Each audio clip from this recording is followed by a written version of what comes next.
Okay, dumako naman po tayo dito. Sabi po ni Congressman, Sara Duterte foreign treat amid trial betrayal of public trust. Aray ko. Ako po mga kababayan, naniniwala po ako dito. Naniniwala po ako dito mga kababayan, mga karayuma. Betrayal of public trust po yan. Di ba? Paano pong masasabi po, ano yan? Iniimbestigahan ka para kang tanga, parang manhid kang kupal ka. Di ba? Iniimbestigahan ka, kupal talaga eh. Tapos ikaw palamye-lamyerda, ikaw pagala-gala, yung Davao, bahang-baha, leche kayo mga Duterte. Aray ko.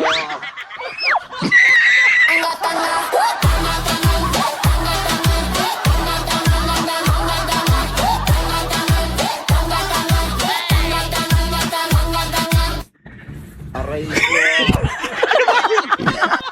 Di ba mga kababayan? Ngayon lang po tayo nakakita ng ganyang mga tao, napakakupal, napakamanhid, napaka-immoral. Mga kababayan, ang lugar mo ay binaba, kinamkam nyo ang Davao ng mahabang dekada. Tapos ngayon, iiwanan nyo sa gitna ng kalamidad. Lagi nilang ginagawa yan.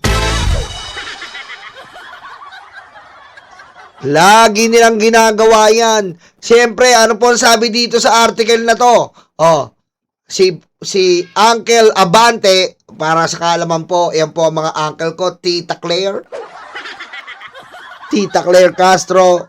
Ang dami pong mga nag-aano na mga nung patay po si Mima, nagugulat po yung iba. Bakit daw po kami nagbubulong yung ibang vlogger sa akin, Yolo? Oh, anong problema? Yolo, tita mo ba talaga si Auntie Claire? Bakit? Napaka-sweet nyo eh. Aray ko. Napaka-sweet nyo. Parang matagal lang. Tita nga ni. Aray ko.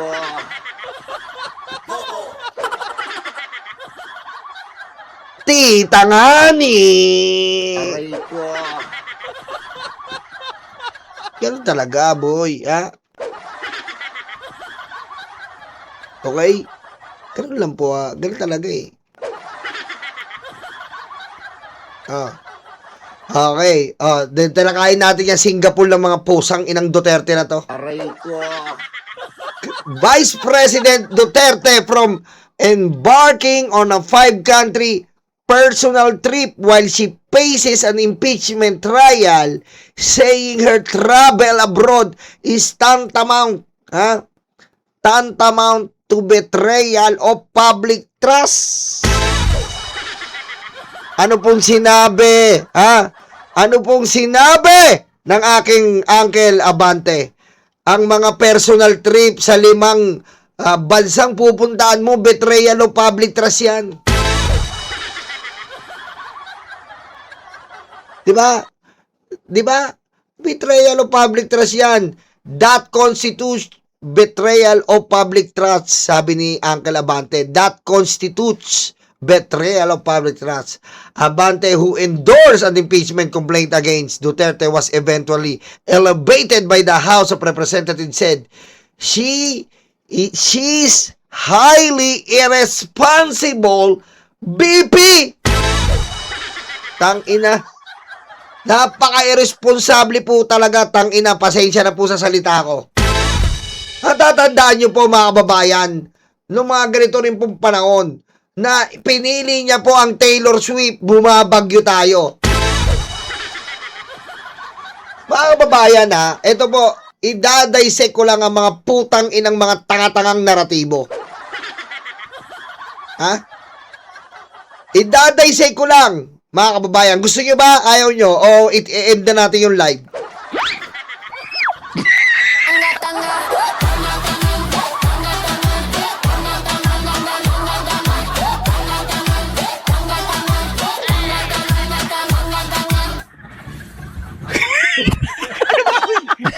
Mga kababayan, ganito po kasi.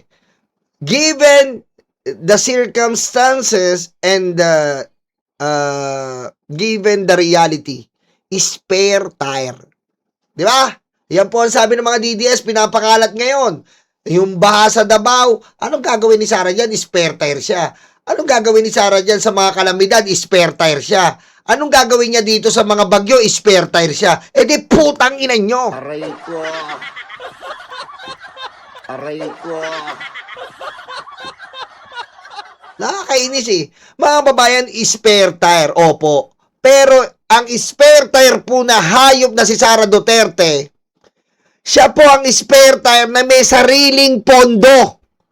Siya po ang spare tire na may confidential funds. Siya po ang spare tire na may sariling departamento. Ha? At siya po ang spare tire na milyon-milyon ang pondo. Mga babayan, hindi po siya katulad ni Lenny. Si Lenny nga po walang pondo. Spare tire pero gumagalaw. Si Lenny, nagkaroon pa siya ng angat buhay. Si Sara po, sarap buhay. Kamangmangan yung sinasabi nila. Given the fact, kapag janitor ka ba mga kababayan, janitor, ang anong gusto mo, tigamap ka lang? Parang ganun gusto sabihin nila, pag spare tire, naghihintay ka lang, iniintay mo lang mategi yung presidente. Hindi po ganun. Hindi porkit spare tire, naghihintay lang siya, wala na siyang pakialam sa taong bayan. Ha? Aray ko. Ang spare tire ng mga DDS, ang presidente nilang animal at hayop na si Sara Duterte, spare tire po na humingi ng pondo para po magkaroon ng mga proyekto. Kaya kailangan natin siya singilin, pusang ina niya. Palibasa kasi hindi umaate ng budget hearing. Hingi lang ng hingi. Humingi siya ng pang libreng sakay, humingi siya ng pang libro, humingi siya ng pang negosyo taday, humingi siya ng pang tanim ng puno, Aray ko. humingi siya ng confidential funds. Sa tingin mo, hihingi ka lang, hindi ka you only want to receive and not to comply or deliver? Your Honor, Mr. Chair, being a government official, Your Honor, Mr. Chair, okay, you are obligated to the Filipino people because you are mandated by the Filipino people to serve our country and our Filipino taxpayers. And beside the situation that this is spare tire Sara Duterte, okay, collecting and requesting every money that she can request for different kind of projects. Therefore, you are requesting, you must deliver to our country. You must deliver to the Filipino people. You must deliver to the taxpayers, mother, father. What the fuck? Aray ko.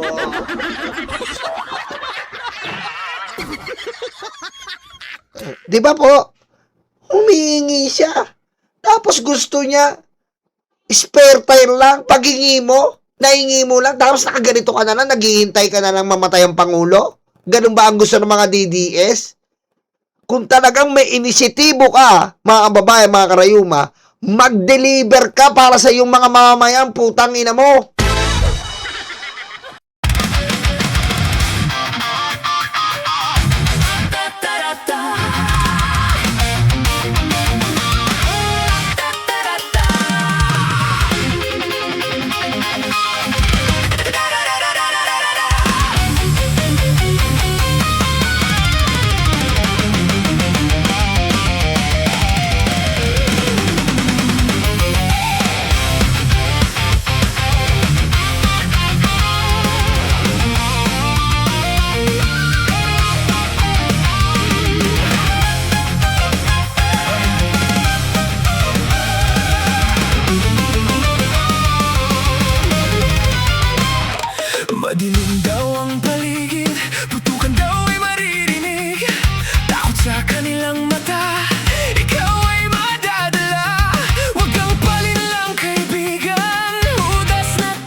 yan hindi